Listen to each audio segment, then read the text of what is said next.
बिस्मिल्लाहिर्रहमानिर्रहीम। अस्सलाम वालेकुम स्टूडेंट्स, मैं हूं अरशद अजीज़, आपका फिजिक्स टीचर। आज हम डिस्कस करने जा रहे हैं चैप्टर नंबर 3 के लास्ट टॉपिक को, that is projectile motion and ballistic missiles.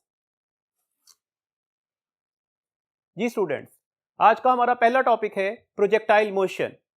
काफ़ी इंपॉर्टेंट टॉपिक है, काफ़ी सारे कॉन्सेप्ट्स इन्वॉल्व हैं और इसमें से काफ़ी सारे MCQs एंटी टेस्ट के पेपर्स में आए हुए हैं। देखिए, प्रोजेक्टाइल मोशन क्या है। हम कहते हैं प्रोजेक्टाइल मोशन जो है वो 2 डायमेंशनल मोशन होगा under the constant acceleration due to gravity. देखिए, मैंने 2 वर्ड्स बोले। नंबर 1, ये मेरे पास 2 डायमेंशनल मोशन होगा, 2 डायमेंशनल। दिस मींस दैट अगर एक पार्टिकल सिर्फ एक्स एक्सिस पर मूव कर रहा है तो ये प्रोजेक्टाइल नहीं हो सकता। अगर एक पार्टिकल का काइंड ऑफ मोशन सिर्फ और सिर्फ अलोंग द वाई एक्सिस है तो ऑटोमेटिकली ये भी हमारे पास प्रोजेक्टाइल नहीं होगा। प्रोजेक्टाइल कौन सा होगा? जिसमें एट द सेम टाइम उसका एक्स कंपोनेंट ऑफ मोशन भी निकलेगा और वाई कंपोनेंट ऑफ मोशन भी निकलेगा। तो डेट्स ये इसकी पहली कंडीशन है। और दूसरी बात मैंने बोली, under the constant acceleration due to gravity. Constant acceleration due to gravity की वजह से मूव करना चाहिए। उस पर लगने वाली फोर्स जो होगी वो फोर्स ऑफ ग्रेविटी होगी। अब देखिएगा इसकी एग्जांपल क्या हो सकती है। लेट्स सपोज हम एक जगह पर एक फुटबॉल रखकर अगर उसे किक कर दें, अगर हम इसे किक करते हैं तो वो हवा में मूव करता हुआ कुछ टाइम के बाद जमीन पर गिर जाएगा। This means that at the same time उसने कुछ एक्स डिस्टेंस भी कवर्ड किया होगा, that is said to be the range of projectile, और उसने कुछ ना कुछ वाई डिस्टेंस भी कवर्ड किया होगा, that is the height of the projectile. That's why हमारे पास 2 डायमेंशनल मोशन हो गई। देखिए, इसे मैंने जब अपवर्ड फेंका तो इस पर लगने वाली फोर्स कौन सी थी? That is inertia. अगर इस पर लगने वाली फोर्स सिर्फ इनर्शिया होती तो ये तो इसी लाइन पर मूव करता हुआ इस फ्रेम ऑफ रेफरेंस से बाहर निकल जाता। इसका मतलब है इस पर कोई और फोर्स भी लग रही होगी। वो फोर्स कौन सी होगी? वो फोर्स है वेट। और आप सबको पता है वेट या ग्रेविटी की फोर्स किस साइड पर होती है? Vertically downward. तो दैट्स व्हाई इसका जो मोशन होगा वो सुपरपोजिशन ऑफ 2 फोर्सेस की वजह से होगा। पहली फोर्स उस पर लगने वाली इनर्शिया है और सेकंड फोर्स लगने वाला ग्रेविटी है। दैट्स व्हाई ग्रेविटी वो फोर्स है जो उसके स्ट्रेट पाथ को बेंड कर देगी into the curved path. MCQs के लिए पॉइंट याद रखिएगा, कौन सी फोर्स जो है वो प्रोजेक्टाइल मोशन के स्ट्रेट पाथ को कर्व्ड पाथ में कन्वर्ट करती है, दैट इज ग्रेविटी। तो दैट्स व्हाई अब यहां पर क्लियर हो गया कि projectile under the action of 2 forces move करता है। Superposition due to the 2 forces move करता है। Number 1 is inertia and number 2 is the gravity. अब देखिएगा, हमारे पास ग्रेविटी की वजह से इस पर एक्सेलेरेशन वैल्यू ऑफ जी होगा, that is the acceleration due to gravity, और इसकी वैल्यूज कांस्टेंट होती है। तो दैट्स व्हाई अब इस पार्टिकल को हम बोलेंगे ये प्रोजेक्टाइल है। इसकी हम बहुत सारी एग्जांपल डिस्कस कर सकते हैं। ये one of the example discuss हुई, जैसे आप किसी भी बुलेट को फायर कर दें, that is also the projectile. आप क्रिकेट बॉल को अगर बैट से हिट करें तो that is also one kind of the projectile. अब हम देखते हैं कि इसकी टाइप्स क्या होंगी। देखिए, हमारी बुक में इसकी 2 टाइप्स लिखी गई हैं। नंबर 1 पर जो डिस्कशन है वो लीनियर प्रोजेक्टाइल की है। तो सबसे पहले हम लीनियर प्रोजेक्टाइल पर मूव करते हैं ताकि हम देख सकें कि लीनियर प्रोजेक्टाइल के फीचर्स क्या हैं, लीनियर प्रोजेक्टाइल्स के फॉर्मूलाज क्या हैं। उन फॉर्मूलाज, उन फीचर्स और उन पॉइंट्स के अकॉर्डिंगली एमसीक्यूज आप याद रखिएगा। देखिए, लीनियर प्रोजेक्टाइल क्या होगा? हम इसे हॉरिजॉन्टल प्रोजेक्टाइल भी बोल सकते हैं। लीनियर या हॉरिजॉन्टल प्रोजेक्टाइल क्या है? जब भी आप किसी ऑब्जेक्ट को किसी हाइट से हॉरिजॉन्टली थ्रो करते हैं तो ये हमारे पास लीनियर या हॉरिजॉन्टल प्रोजेक्टाइल की एग्जांपल होगी। मैंने क्या बोला? हम किसी हाइट से किसी प्रोजेक्टाइल को हॉरिजॉन्टली थ्रो करेंगे तो ऑटोमेटिकली अगर आप इसे हॉरिजॉन्टली थ्रो कर रहे हैं तो हॉरिजॉन्ट के साथ इसकी वेलोसिटी कितना एंगल बना रही है? That is 0 degree. तो दैट्स व्हाई लीनियर प्रोजेक्टाइल के अंदर वेलोसिटी का हॉरिजॉन्ट के साथ कितना एंगल बनता है? This one is the 0 degree. इसकी एग्जांपल्स क्या हैं? इसकी एग्जांपल्स हैं जैसे आप अपनी गाड़ी कि विंडो से आप किसी भी स्टोन को अगर आप बाहर थ्रो करते हैं तो आप किसी हाइट से उसे हॉरिजेंटली फेंक रहे हैं, तो that is one kind of example. आप गन से बुलेट को फायर कर दें तो उस वक्त ये भी एग्जांपल किस चीज की हुई, that is also one kind of the horizontal या लीनियर प्रोजेक्शन। अब देखिएगा, अगर हम इसे यहां से थ्रो कर रहे हैं तो हमने जो इसकी इनिशियल वेलोसिटी दी वो सारी की सारी इसकी हॉरिजेंटल वेलोसिटी के अलोंग होगी। दैट्स व्हाई इसका initially vertical component of velocity क्या निकलेगा, दैट इज 0। ये पार्टिकल पर अगर ग्रेविटी ना लग रही होती तो पार्टिकल थ्रो की हुई डायरेक्शन में ही मूव करता जाता। ग्रेविटी की वजह से अब ये इस डायरेक्शन में जाने की बजाय दो फोर्सेस लग रही होगी, उनकी सुपरपोजिशंस की वजह से ये इस पाथ पर मूव करता हुआ जमीन पर ड्रॉप कर जाएगा। अच्छा, ये सेकंड पॉइंट है, लेट्स सपोज अब यहां पर वेलोसिटी इसके कहां पर ली जाएगी, ऑब्वियसली अलोंग द टेंजेंट। और अगर हम यहां पर अब वेलोसिटी के कंपोनेंट्स बनाएंगे तो अब कंपोनेंट दो बनेंगे, number one is the X component, number second is the Y component. तो दैट्स व्हाई जैसे ही प्रोजेक्टाइल को हम किसी हाइट से हॉरिजेंटली थ्रो करते हैं तो याद रखिएगा आफ्टर सम टाइम इंटरवल अब वी वाई 0 नहीं रहेगा, अब वी वाई का फैक्टर इसके साथ इन्वॉल्व होना शुरू हो जाएगा। दिस मीन्स दैट अब हम इनको वन बाय वन डिस्कस करते हैं। हमने कहा जो इनिशियल वेलोसिटी हमने किसी भी प्रोजेक्टाइल को दी, जब हमने उसे किसी हाइट से हॉरिजेंटली फेंका तो ये इनिशियल वेलोसिटी ही उसकी एक्स कंपोनेंट ऑफ वेलोसिटी होगी। एट दैट पॉइंट जब हम उसे थ्रो कर रहे हैं उस वक्त उसका वर्टिकल कंपोनेंट ऑफ वेलोसिटी या वाई कंपोनेंट ऑफ वेलोसिटी क्या होगा, दैट इज 0। अगर हम एयर फ्रिक्शन को इग्नोर कर दें, हम आइडियल कंडीशन को डिस्क्राइब कर रहे हैं, तो ऑब्वियसली जैसे ही एक प्रोजेक्टाइल हमारे हाथ से थ्रो होगा उस पर लगने वाली फोर्स खत्म हो गई। अब हॉरिजेंटली एक ही फोर्स एक्ट कर सकती थी, दैट इज एयर फ्रिक्शन, उसको हमने इग्नोर कर दिया। दिस मीन्स दैट इस प्रोजेक्टाइल पर लगने वाली हॉरिजेंटल फोर्स क्या हो जाएगी, 0। याद रखिएगा मैंने ये नहीं कहा कि इस प्रोजेक्टाइल पर फोर्स 0 हो जाएगी। टू डायमेंशनल मोशन है, दैट्स व्हाई अगर ये टू डायमेंशनल मोशन है तो हमने इसकी एक्स और वाई मोशन के अलग-अलग फैक्टर्स को डिस्क्राइब करना होगा। मैंने बोला इस वक्त इस पर लगने वाली हॉरिजेंटल फोर्स 0 हो जाएगी, और आप सबको पता है अगर फोर्स लगनी 0 हो जाए तो इसका हॉरिजेंटल एक्सेलेरेशन 0 हो जाएगा, और अगर एक्सेलेरेशन 0 हो जाए तो मतलब हुआ पार्टिकल यूनिफॉर्म वेलोसिटी से मूव कर रहा है। दिस मीन्स दैट इसकी जो इनिशियल हॉरिजेंटल वेलोसिटी होगी जब ये जमीन को जाकर हिट कर रहा होगा, इसकी अभी भी हॉरिजेंटल वेलोसिटी का कंपोनेंट वही निकलेगा जो इसकी इनिशियल वैल्यूज थी। दैट्स व्हाई आप इसे VIX इज VFX कह सकते हैं, ये कांस्टेंट है, इसे एक ही पैरामीटर के साथ हम VX से रिप्रेजेंटेशन दे सकते हैं। ये सारे पॉइंट्स आपने MCQs के लिए याद रखने हैं। अब इसके वर्टिकल कंपोनेंट ऑफ वेलोसिटी को डिस्कस करते हैं। हमने कहा जैसे ही हमने इसे थ्रो किया, हमने किसी भी हाइट से हॉरिजेंटली थ्रो किया, उस वक्त ये कितना एंगल विद द हॉरिजेंटल बना रहा था, 0। तो अब हमारे पास इसका initial vertical component of velocity क्या होगा, दैट इज 0। लेकिन जैसे जैसे ये डाउनवर्ड आता जाएगा आपको नजर आ रहा है इसका वर्टिकल कंपोनेंट ऑफ वेलोसिटी अब पहले से ज्यादा हो गया, अगले पॉइंट पर और ज्यादा हो जाएगा।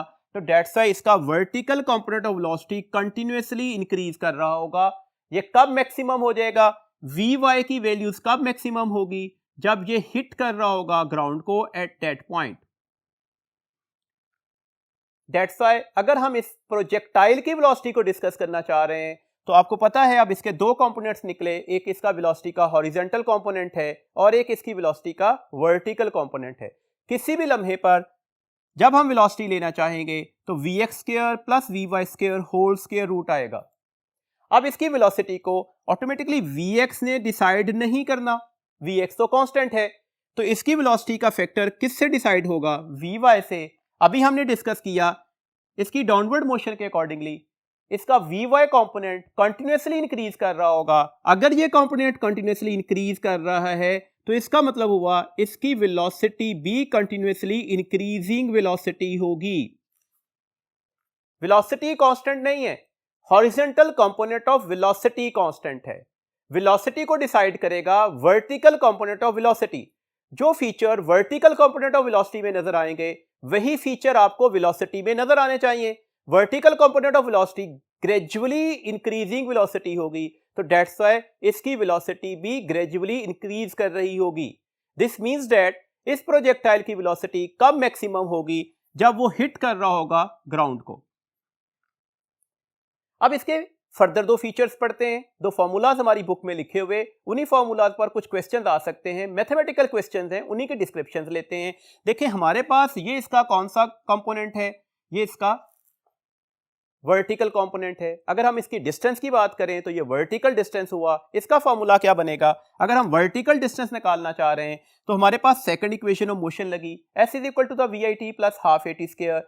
देखिए हम इस पे y कंपोनेंट्स की टर्म में इस इक्वेशन को लिखते हैं, तो s का मतलब y हो गया, VI stand for VIY, t time का x और y कंपोनेंट्स नहीं होगा, हाफ a की जगह पर हमने क्या लिखा, दैट इज g, बिकॉज अगर इस पर लगने वाली फोर्स जो है वो ग्रेविटी की फोर्स है, तो ऑटोमेटिकली इस पर लगने वाला वर्टिकल कंपोनेंट ऑफ एक्सेलेरेशन भी क्या होगा, वो एक्सेलेरेशन ड्यू टू ग्रेविटी होगा। ग्रेविटी की फोर्स क्योंकि हॉरिजॉन्टली नहीं लग रही होती, वर्टिकली लग रही होती है, तो डेट से ग्रेविटी की फोर्स एक्सेलेरेशन को तय नहीं कर रही। ग्रेविटी की फोर्स जो है वो वर्टिकल एक्सेलेरेशन की वैल्यूज बताएगी, दैट इज जी। अब अगर ay की जगह मैं g लगा दूं तो ये हमारे पास फॉर्मूला आया, ये फैक्टर 0 हो जाएगा, बिकॉज हमने बोला कि जब हम इसे इनिशियली थ्रो कर रहे हैं तो इसका वर्टिकल कंपोनेंट ऑफ वेलोसिटी 0 है, तो डेट से फॉर्मूला हो गया हाफ gt स्क्वायर। तो इसका मतलब है इसका वर्टिकल डिस्टेंस कितना ट्रेवल होगा, that is half gt square. तो इसका टाइम ऑफ फ्लाइट कितना होगा, यहीं से हम अगर t की वैल्यूज लेना चाहें, 2 इधर मल्टीप्लाई हो गया, g डिवाइड हो रहा है एंड होल स्क्वायर रूट, तो t की वैल्यूज निकल आएगी 2y bye g under root. ये हमारे पास इसका वर्टिकल डिस्टेंस कवर्ड है, ये इसका टाइम ऑफ फ्लाइट है। लेट्स सपोज इस तरह के कुछ क्वेश्चंस आ जाएं तो हम इसे आसानी से सॉल्व कर सकते हैं। आपसे कहा जाए एक हमारे पास स्टोन है, उसे हमने 100 मीटर की हाइट से हॉरिजेंटली फेंक दिया, ये हॉरिजेंटल डायरेक्शन में उसे थ्रो कर दिया with the initial velocity of 10 metre पर सेकेंड। 3 सेकंड के बाद ये कितना वर्टिकल डिस्टेंस ट्रेवल कर चुका होगा। हमने ये नहीं बोला कि ये इसका टोटल टाइम ऑफ फ्लाइट है, हमने कहा कि 3 सेकंड गुजर गए उसे थ्रो किए हुए, इसने वर्टिकल डिस्टेंस कितना ट्रेवल किया होगा। ऑब्वियसली क्लियरली है कि आंसर इससे कम निकलेगा। कितना होगा, हम अपनी वैल्यूज इस इक्वेशन में अप्लाई कर देते हैं, तो हमारे पास वर्टिकल कंपोनेंट ऑफ वेलोसिटी कितना निकल आएगा, दैट इज g की वैल्यूज 10 होगी, टाइम कितना दिया गया 3 का स्क्वायर ले लें 9, और हमारे पास इसे किससे डिवाइड करना है 2 से, तो जो आंसर निकलेगा वो 45 मीटर होगा। तो डेट्स ये कोई ज्यादा मुश्किल क्वेश्चन नहीं है, फॉर्मूला आपको याद होना चाहिए, उसमें जस्ट आपने वैल्यूज रिप्लेस करनी है तो आपको आंसर्स मिलते जाएंगे। एक बात और अच्छी तरह से याद रखिएगा, चैप्टर नंबर 3 हम इक्वेशंस ऑफ मोशन में पढ़ा है, अगर हम किसी ऑब्जेक्ट को वर्टिकली थ्रो कर दें, वो फ्री फॉल करता हुआ जमीन को हिट करे, तो यहां पर पहुंचने के लिए उसे कितना टाइम लगेगा। देन भी हमने यही इक्वेशन यूज की थी, इसकी इनिशियल वेलोसिटी 0 थी, तो इसका भी आंसर क्या निकला था, हाफ gt स्क्वायर। इसका मतलब है इसे भी यहां तक आने में कितना टाइम लगेगा, 2yg। अब हमने बोला कि अगर हम इस पार्टिकल को किसी इनिशियल हॉरिजॉन्टल वेलोसिटी से थ्रो कर देते, तो ऑटोमेटिकली अब हम क्या कहना चाह रहे हैं कि अभी भी इसे यहां पर जमीन तक पहुंचने में कितना टाइम लगेगा, that is also the same time. तो डेट से अगर कभी ऐसा क्वेश्चन आ जाए कि आपके पास दो बॉडीज हैं, एक को आपने किसी हाइट से डाउनवर्ड ड्रॉप कर दिया, दूसरे को उसी सेम हाइट से आपने हॉरिजॉन्टली थ्रो किया है, वो प्रोजेक्टाइल मोशन को फॉलो करता हुआ जमीन को हिट कर गया, कौन सा पार्टिकल इन दोनों में से जमीन को पहले हिट करेगा। तो जनरली स्टूडेंट फौरन तौर पर आंसर देंगे जिसे हमने ड्रॉप किया था, तो ऐसा नहीं है। अभी हमने देखा इन दोनों सिचुएशंस पर टाइम की वैल्यू सेम निकलेगी, तो डेट से both bodies hit the ground eight the same time. इसका अगला फॉर्मूला डिस्कस करते हैं। इसका नेक्स्ट फॉर्मूला है जी हमारे पास हॉरिजॉन्टल डिस्टेंस। अब हम देखना चाह रहे हैं कि जो इसका हॉरिजॉन्टल डिस्टेंस होगा वो कितना होगा। हॉरिजॉन्टल डिस्टेंस का मतलब क्या हुआ, देखिए हमने इसे किसी पॉइंट से थ्रो किया हॉरिजॉन्टली, और ये अब सुपरपोजिशन ऑफ टू फोर्सेस की वजह से यहां पर जाकर हिट कर गया, तो दिस मींस दैट ये इसका कौन सा डिस्टेंस कवर्ड होगा, that is the horizontal distance covered by that projectile. अब देखिएगा वंस अगेन हम इक्वेशंस ऑफ मोशन में सेकंड इक्वेशन ऑफ मोशन को यूज करेंगे। s की जगह हम क्या लिख देंगे, x, वी आई की जगह हमने वी आई एक्स लिख दिया, क्योंकि इसकी इनिशियल वेलोसिटी ही इसकी हॉरिजेंटल इनिशियल वेलोसिटी के बराबर होगी, साथ में टाइम मल्टीप्लाई हो जाएगा। हमने अभी पीछे टॉपिक में डिस्कस किया कि जो ए एक्स है वो 0 होता है, that's why half A T square का फैक्टर क्या हो जाएगा, 0। तो अब इसमें एक्स का फैक्टर किसके बराबर निकल आएगा, that is the V X T. याद रखिएगा ये कौन सा टाइम है, ये इसका टाइम ऑफ फ्लाइट है, और ये अभी हम इसे कैलकुलेट कर रहा है, दैट इज 2yg। इसमें भी ऐसे क्वेश्चंस पूछे जा सकते हैं कुछ डेटा देने के बाद। जैसे आपसे कहा जाए कोई बर्ड है, उसने एक स्टोन को 5 मीटर की हाइट से थ्रो किया, वो बर्ड हॉरिजेंटली मूव कर रहा था with the velocity of 10 metre पर सेकेंड। तो ये जो स्टोन होगा, ये जहां से इसे ड्रॉप किया गया उस पॉइंट से कितनी दूर जाके गिरेगा, मतलब आपने इसका एक्स डिस्टेंस मालूम करना है। अगर हम इसका एक्स डिस्टेंस मालूम करना चाह रहे हैं तो सबसे पहले तो हमें टाइम ऑफ फ्लाइट लेना पड़ेगा। टाइम ऑफ फ्लाइट के लिए वैल्यूज यहां पर लगा दीजिएगा, तो टाइम ऑफ फ्लाइट की वैल्यूज निकल आएगी 2 मल्टीप्लाई बाय 5, और ये वैल्यूज g है, तो 10/10 क्या हो जाएगा 1, और 1 का अंडर रूट क्या होता है, दैट इज 1 सेकेंड। अब अगर आप x कैलकुलेट करना चाह रहे हैं तो x क्या हो जाएगा, इसकी इनिशियल वेलोसिटी ही इसकी हॉरिजॉन्टल कंपोनेंट ऑफ वेलोसिटी होगा, दैट इज 10, और 1 सेकंड लगे तो ये कितनी दूर पॉइंट ऑफ प्रोजेक्शन से कितनी दूर जाकर ड्रॉप होगा हॉरिजेंटली, 10 मीटर के डिस्टेंस पर। तो देखा आपने भी, ये कोई मैथमेटिकली बहुत टफ क्वेश्चन नहीं था, बस आपने काम एक करना है कि आपको ये फॉर्मूलाज जितने भी इस टॉपिक में यूज हो रहे हैं वो आपको याद रखने होंगे, मेमोराइज करने होंगे। अब हम आते हैं इसकी सेकंड काइंड के ऊपर, और इसकी जो सेकंड काइंड है दैट इज ऑब्लीक प्रोजेक्शन। जो प्रोजेक्टाइल की सेकंड काइंड हम अब डिस्कस करना चाह रहे हैं, ये ऑब्लीक प्रोजेक्शन है। ऑब्लीक प्रोजेक्शन क्या है, अब अगर हम किसी प्रोजेक्टाइल को इस तरह से थ्रो करें एयर में कि इसकी वेलोसिटी कोई एंगल बना रही हो विद द हॉरिजॉन्टल, अब ये एंगल 0 डिग्री नहीं होना चाहिए, तो उस वक्त इस प्रोजेक्टाइल मोशन को, इस प्रोजेक्टाइल को हम ऑब्लीक प्रोजेक्शन बोलते हैं। अब ये प्रोजेक्टाइल इस पाथ पर मूव करता हुआ जमीन पर ड्रॉप हो जाएगा।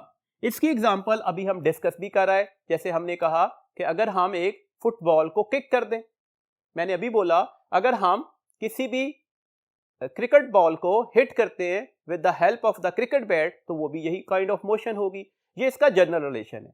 इसके अब कुछ फीचर्स डिस्कस करते हैं, फिर कुछ फॉर्मूलाज डिस्कस करेंगे, उनमें से ही कुछ क्वेश्चंस पूछे जा सकते हैं आपके पास एंट्रेंस टेस्ट के एग्जाम्स में। देखिएगा यहां पर वंस अगेन हम इसमें 2 डायमेंशनल मोशन ही को डिस्कस कर रहे हैं। One kind of motion is along the horizontal direction, other kind of motion is along the vertical direction. तो that's why इसकी तमाम kinds of motion के horizontal and vertical components को अलग-अलग डिस्कस करना पड़ेगा। फीचर इसका सेम है। देखिए यहां पर हमारे पास अगर हम एयर रेजिस्टेंस को इग्नोर कर दें, तो जैसे ही आपने इस पर क्लिक किया तो आपके इनर्शिया की फोर्स खत्म हो गई, एयर फ्रिक्शन को आपने इग्नोर कर दिया। इसका मतलब हुआ कि हमारे पास एक्स एक्सिस पर लगने वाली फोर्स क्या हो जाएगी, 0। इसका मतलब है इसका हॉरिजॉन्टल कंपोनेंट ऑफ एक्सेलरेशन क्या हो जाएगा, that is also taken as 0। और अगर एक्सेलरेशन 0 हो जाए तो अभी हम ये बातें पहले भी डिस्कस कर रहे हैं, उस सूरत में इसका हॉरिजॉन्टल कंपोनेंट ऑफ वेलोसिटी क्या हो जाएगा, वो कांस्टेंट हो जाएगा। दिस मींस दैट VIX जो है वो VFX के बराबर निकलेगा, and that is taken as the VI cos theta. हम यहां पर ये कैलकुलेशंस कैसे कर रहे हैं, आप फर्स्ट इक्वेशन ऑफ मोशन में ये वैल्यूज लगा दीजिएगा। VFX is equal to the VIX plus acceleration into time. AX 0 था तो फैक्टर हमारे पास खत्म हो गया, तो दैट्स व्हाई VFX किसके बराबर आ जाएगा, VIX के। और चैप्टर नंबर 2 में पढ़ा है VIX किसके बराबर होगा, that is VI cos theta. अब देखिएगा अगर मैं इसे इस तरह से थ्रो कर रहा हूं कि ये कोई एंगल बना रहा है विद द हॉरिजॉन्टल, तो अब यहां पर अगर मैं इस वेलोसिटी के कंपोनेंट्स रिजॉल्व करूं तो आपको वादे तौर पर नजर आ रहा है कि इसका अब y कंपोनेंट जो है वो 0 नहीं होगा। इसका y कंपोनेंट की कोई ना कोई वैल्यू जरूर निकलेगी। तो ये बेसिक सा डिफरेंस आ गया हॉरिजॉन्टल एंड ऑब्लीक प्रोजेक्शन में। दिस मींस दैट, याद रखिएगा जब आप इसे थ्रो कर रहे हैं तो इस सूरत में VIY की वैल्यूज जो है वो 0 नहीं ली जाएगी। अगर हम इसकी y कंपोनेंट ऑफ वेलोसिटी की वैल्यूज कैलकुलेट करना चाह रहे हैं, ये vfy is equal to the viy minus gt, ay की वैल्यूज अब हम माइनस g लेंगे।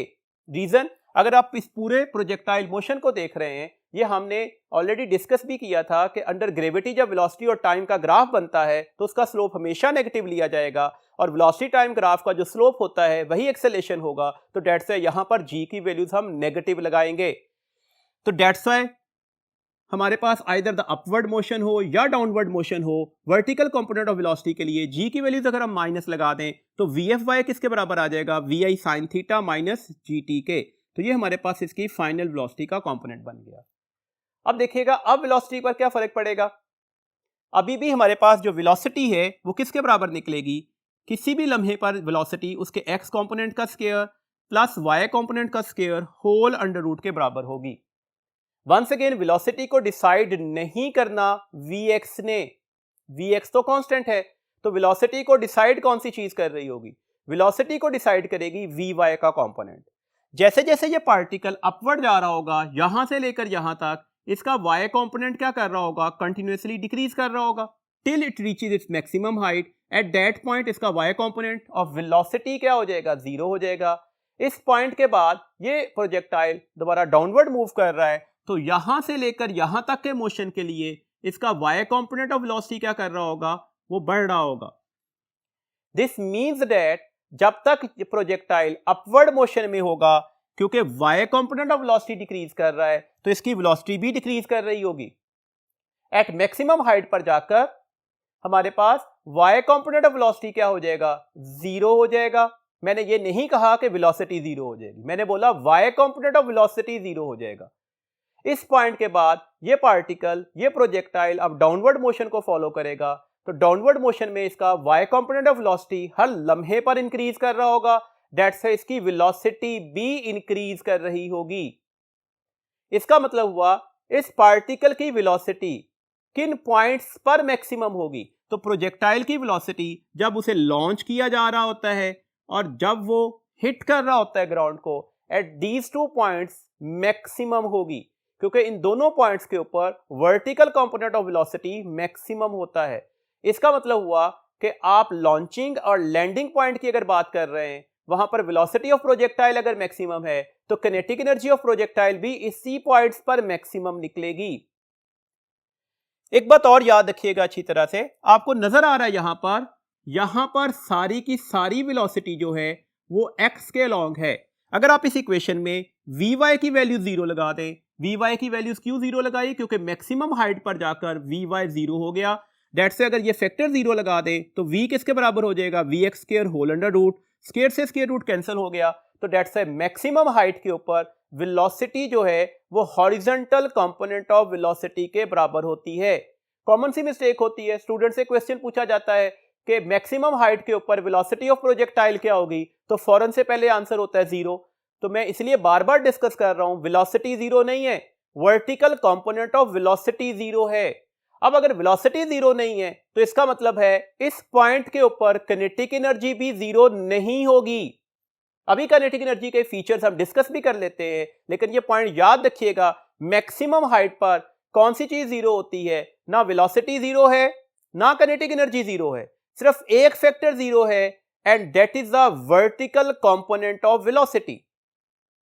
एक पॉइंट और जरा ध्यान में रखें, देखें इस पॉइंट के ऊपर, एट हाईएस्ट पॉइंट के ऊपर हमारे पास सारा का सारा एक्सेलेरेशन है ही ay, दैट्स व्हाई इसे आप g भी लिख सकते हो। तो वेलोसिटी और एक्सेलेरेशन के दरमियान कितना एंगल बना, 90 डिग्री। मैंने वेलोसिटी क्यों बोला, ये तो vx थी, हम ऑलरेडी डिस्कस कर रहे हैं हाईएस्ट पॉइंट पर वेलोसिटी बराबर ही vx के बराबर होगी, दैट्स व्हाई। और ay किसके बराबर होगा, g के, तो एक्सेलेरेशन भी g के बराबर निकला, बिकॉज एक्सेलेरेशन में भी x कंपोनेंट क्या होगा, हमेशा जीरो, तो दैट्स व्हाई एक्सेलेरेशन ऑलवेज किसके बराबर निकलेगा, g के। एंड आप इसे वर्टिकल एक्सेलेरेशन भी बोल सकते हो। तो कितना एंगल बन गया v एंड g के दरमियान, कितना एंगल बन गया वेलोसिटी और एक्सेलेरेशन के दरमियान, 90 डिग्री। आपसे अगर क्वेश्चन पूछ लिया जाता कि हमारे पास वेलोसिटी और एक्सेलेरेशन में प्रोजेक्टाइल मोशन के ड्यूरिंग कितनी दफा 90 डिग्री एंगल बनेगा, तो हमेशा 90 डिग्री एंगल नहीं बन रहा, ये ओनली वन टाइम बन रहा है, और ये किस पॉइंट पर बन रहा है, that is at maximum height.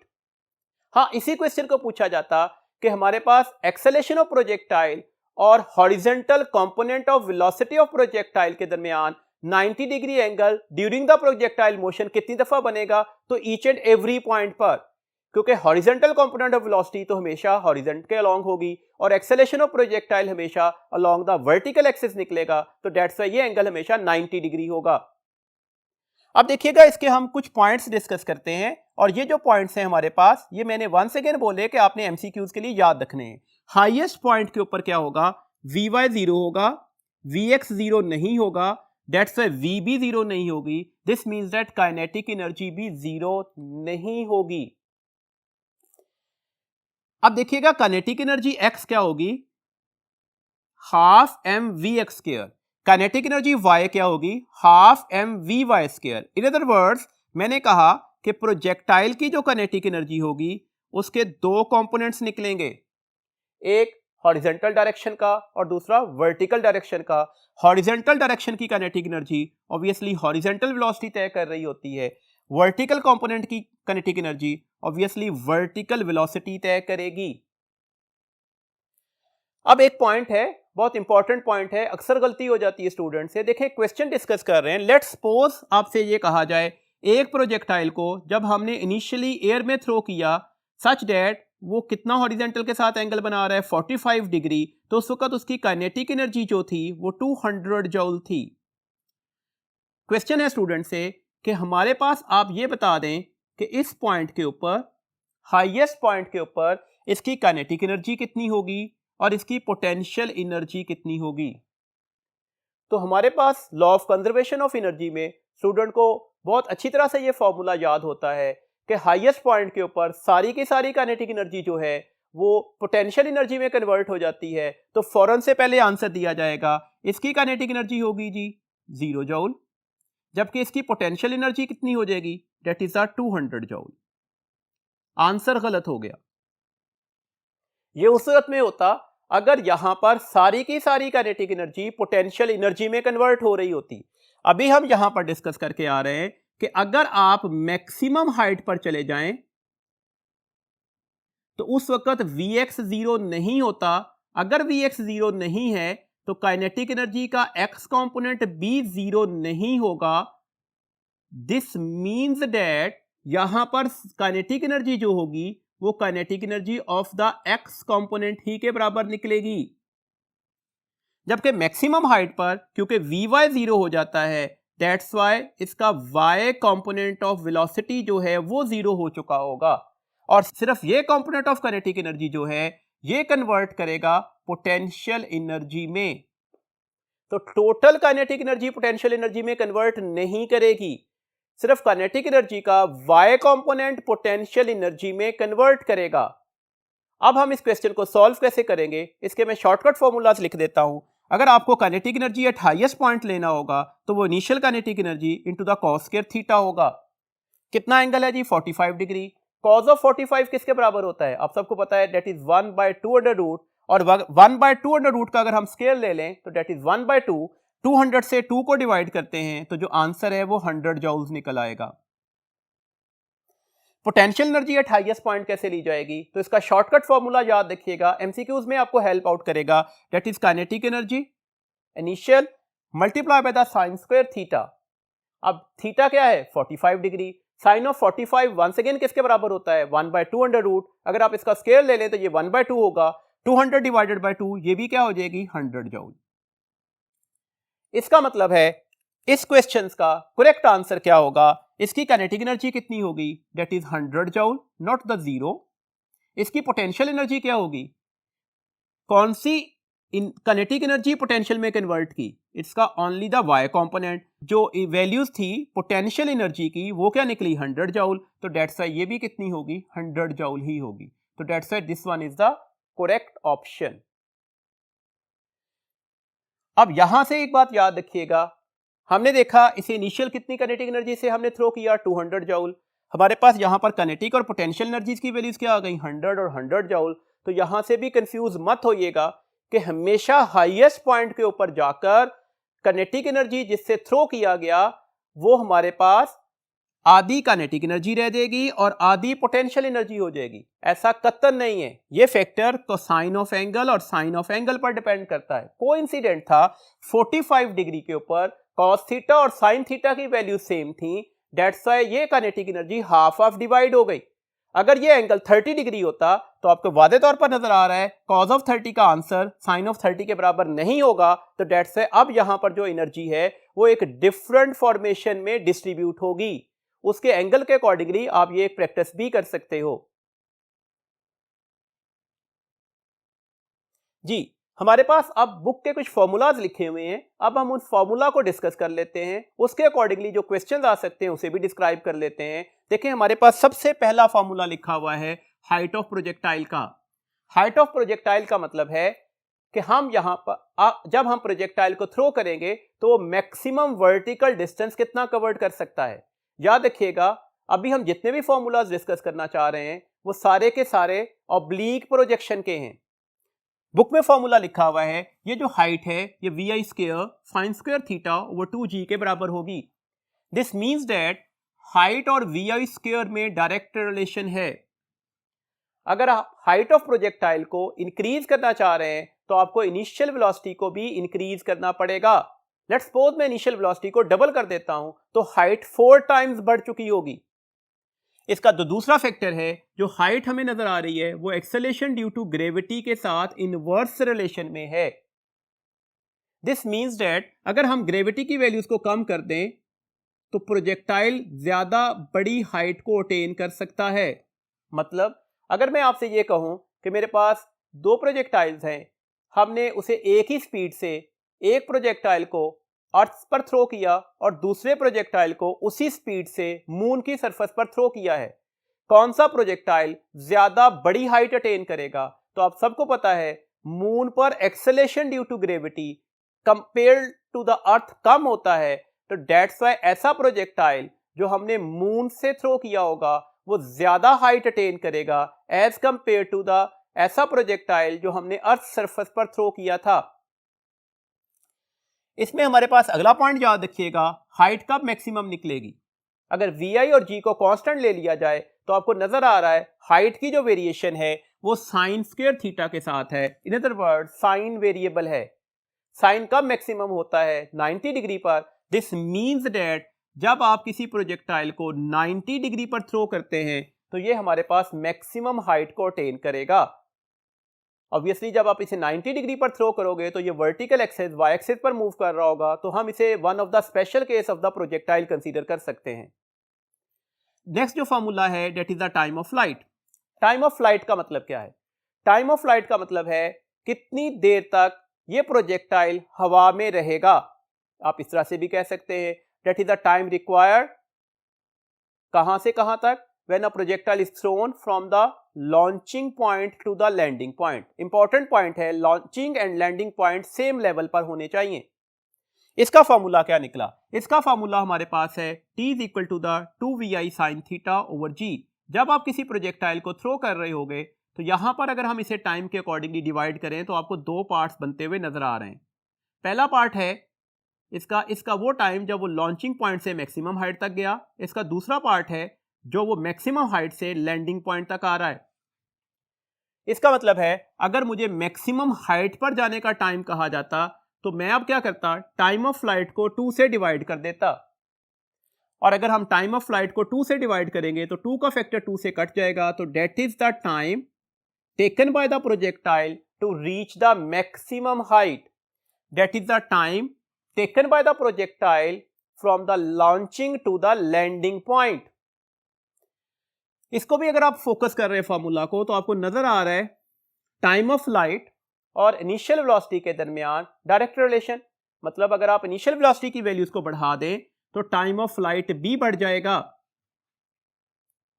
Time और एक्सेलेरेशन ड्यू टू ग्रेविटी के दरमियान इनवर्स रिलेशन, मतलब वैल्यू ऑफ जी कम कर दें तो टाइम ऑफ फ्लाइट क्या कर जाएगा, बढ़ जाएगा। वही एग्जांपल जो अभी हमने डिस्कस की, दो प्रोजेक्टाइल हैं सेम वेलोसिटी के साथ, एक को अर्थ सरफेस से प्रोजेक्ट किया गया, दूसरे को मून सरफेस से प्रोजेक्ट किया गया। कौन सा प्रोजेक्टाइल ज्यादा देर तक हवा में रहेगा? तो ऑब्वियसली जहां पर एक्सेलेरेशन ड्यू टू ग्रेविटी कम होगी, और वो कौन सी सरफेस होगी, मून की सरफेस। तो दैट्स व्हाई मून की सरफेस से प्रोजेक्ट किया गया प्रोजेक्टाइल ज्यादा देर तक हवा में रहेगा।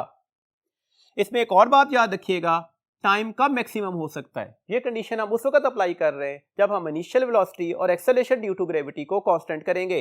तो आपको नजर आया जो टाइम ऑफ फ्लाइट है वो भी साइन वेरिएबल्स है, तो साइन कहां पर मैक्सिमम होगा, जब थीटा 90 डिग्री एंगल होगा।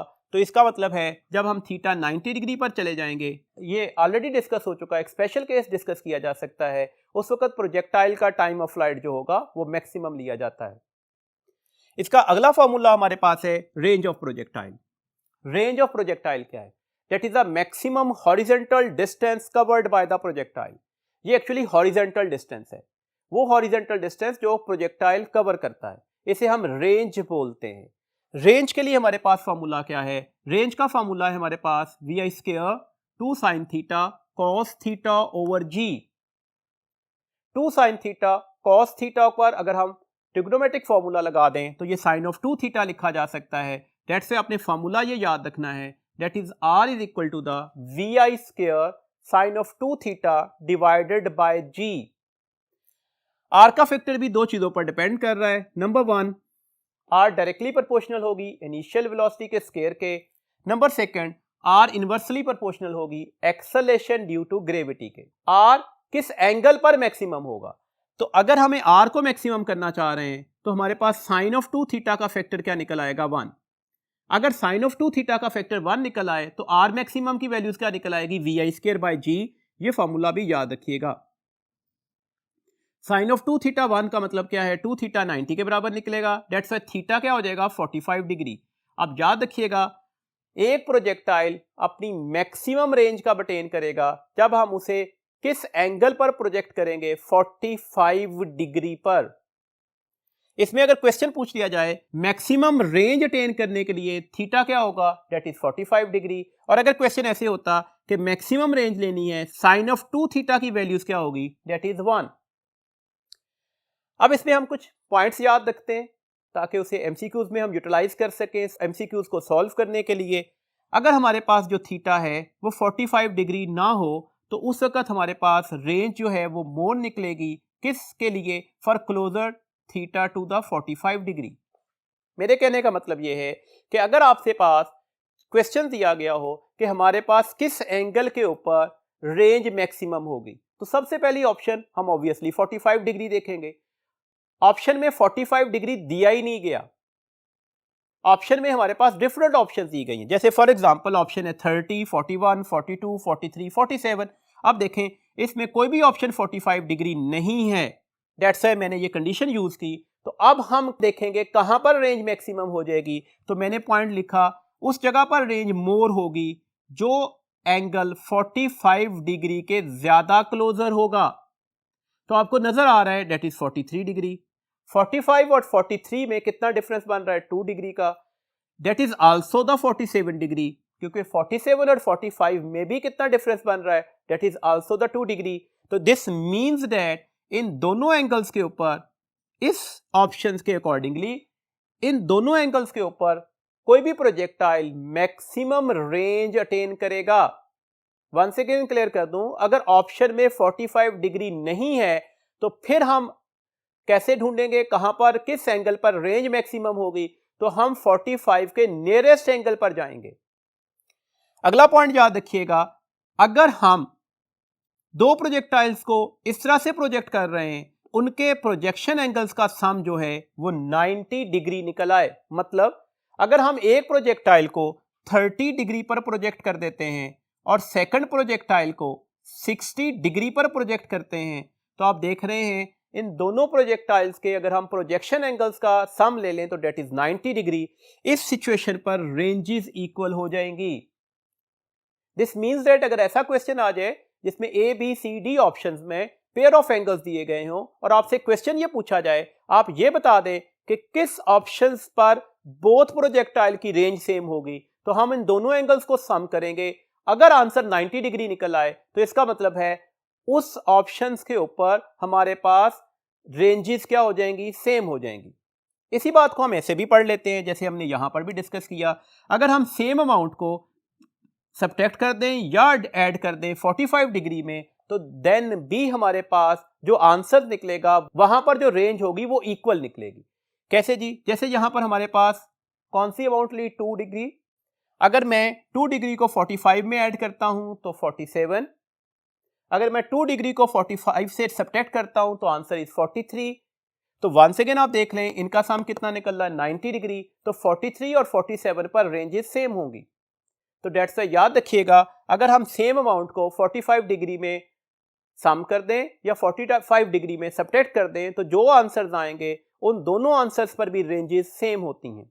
एक पॉइंट और याद रखिएगा, अगर हम कोई एंगल ऑफ प्रोजेक्शन जो कि हम जनरली हॉरिजॉन्टल के लॉन्ग ले रहे हैं, सेकंड प्रोजेक्टाइल का वही एंगल हम वर्टिकल के लॉन्ग ले लें तो उस सूरत में भी रेंजेस सेम होंगी। मतलब अगर मैंने ये कहा कि सेकंड प्रोजेक्टाइल को मैं सेम थीटा एंगल से प्रोजेक्ट कर दूं और ये theta angle with the vertical axis बन रहा है, तो प्रोजेक्टाइल नंबर 1 और प्रोजेक्टाइल नंबर 2 की रेंजेस आपस में क्या निकलेंगी? इक्वल निकलेंगी। तो ये रेंजेस इक्वल होने के 3 फॉर्मेशंस हमने बोली, ये तीनों याद रखिएगा, ऑप्शंस ढूंढने में आपको आसानी होगी।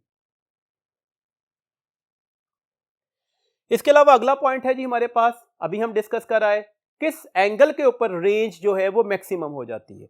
किस एंगल पर रेंज मैक्सिमम होगी? That is 45 degree. और अगर एंगल 45 डिग्री हो जाए तो रेंज और हाइट के दरमियान एक रिलेशन बन जाता है, that is R is equal to the 4 times of the height. आप इस R को R मैक्सिमम भी लिख सकते हो बिकॉज 45 डिग्री पर रेंज मैक्सिमम होती है। इसका मतलब है हाइट का रिलेशन क्या हो जाएगा? That is the R maximum divided by 4। जैसे अगर आपसे क्वेश्चन पूछा जाए कि हमारे पास सामने एक प्रोजेक्टाइल है, उसे इस तरह से थ्रो किया कि वो अपनी मैक्सिमम रेंज पर चला गया और ये जो मैक्सिमम रेंज थी वो 100 मीटर थी। आपके पास इसके अलावा वर्डिंग ऐसे भी कही जा सकती थी कि अगर थीटा 45 डिग्री पर हम इसे प्रोजेक्ट करते हैं तो वो 100 मीटर की रेंज पर जाता है। मतलब एक ही है।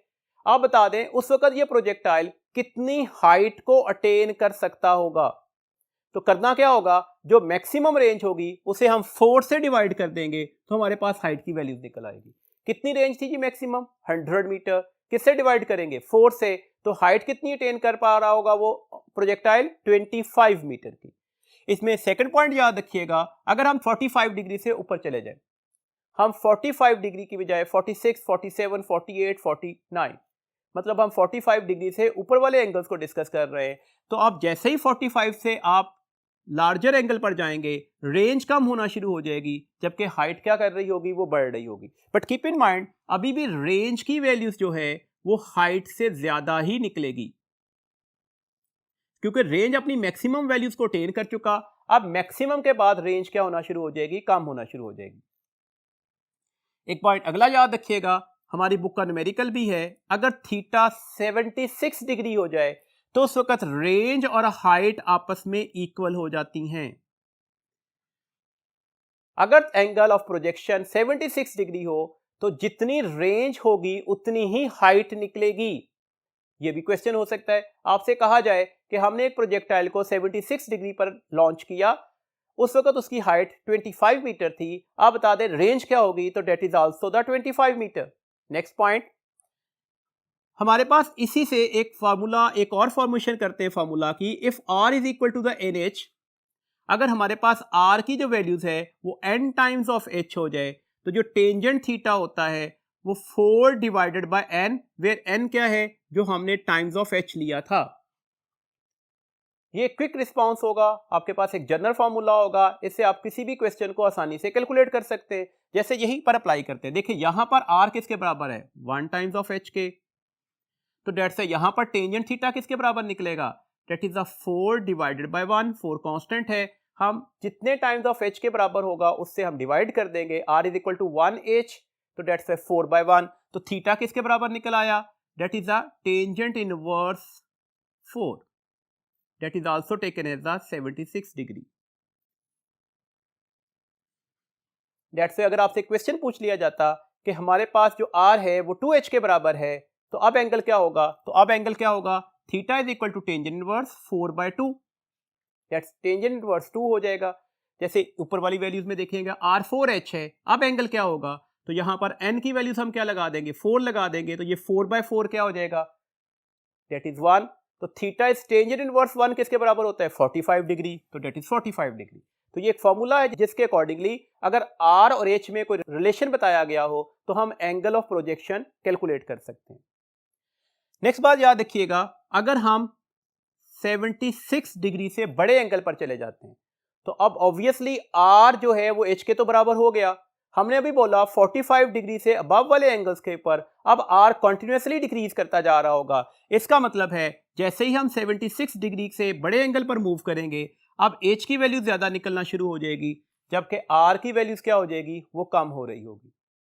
एक और क्विक रिस्पॉन्स पर फॉर्मूला याद रखिएगा, अगर हम हाइट की टाइम स्क्वायर से रिलेशन लें, ये time is the time of flight, तो ये जो आंसर है ये g/8 की रेशो से आता है, that is 10/8 and this one is taken as a 5/4। तो ये भी एक फार्मूला है जिसमें हाइट दी गई हो तो टाइम ऑफ फ्लाइट या टाइम ऑफ फ्लाइट दिया गया हो तो आप हाइट कैलकुलेट कर सकते हैं। ये था जी प्रोजेक्टाइल मोशन। इसमें हमारे पास जो लास्ट डिस्कशन करनी है that is the ballistic missiles. कौन से मिसाइल्स बैलिस्टिक्स होते हैं? ऐसे मिसाइल जो अनपावर्ड होंगे और अनगाइडेड होंगे। अनपावर्ड एंड अनगाइडेड मिसाइल्स को हम बैलिस्टिक मिसाइल बोलते हैं, और मिसाइल या प्रोजेक्टाइल जिस पाथ को फॉलो कर रहा होता है उसे हम ट्रेजेक्ट्री कहते हैं।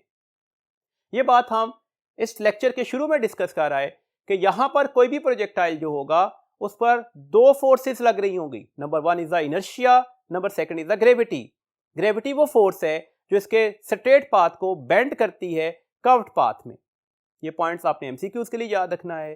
बैलिस्टिक मिसाइल में एक और पॉइंट याद रखिएगा, देखिएगा अगर हम शॉर्ट रेंज पर जाते हैं, शॉर्ट रेंज का मतलब है हम फ्लैट अप्रोक्सीमेशन डिस्कस करना चाह रहे हैं, मतलब हम अर्थ की सरफेस को फ्लैट कंसीडर कर रहे हैं। ऑब्वियसली अर्थ एक बहुत बड़ा स्फीयर है, अगर हम बहुत शॉर्ट रेंज को डिस्कस करना चाहेंगे तो हमारे रिस्पेक्ट से वो सरफेस ऑफ अर्थ हमें फ्लैट नजर आ रही होगी। तो उस वक्त बनने वाला जो पाथ होगा उसका नाम हमारी बुक में लिखा हुआ है दैट इज पैराबोलिक। लेकिन अगर हम लॉन्ग रेंज के लिए ऊपर जाना चाहें तो लॉन्ग रेंज के लिए फ्लैट अप्रोक्सीमेशन नहीं लगेगी। अब हम अर्थ की स्फेरिकल कंडीशंस को डिस्कस कर रहे होंगे। फॉर स्फेरिकल अर्थ अब हमारे पास पाथ ऑफ द प्रोजेक्टाइल क्या हो जाएगा, दैट इज एलिप्टिकल।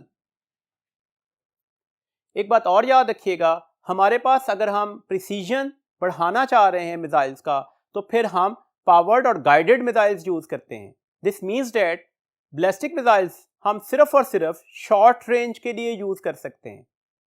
ये हमारे पास बैलिस्टिक मिसाइल्स के कुछ पॉइंट्स थे।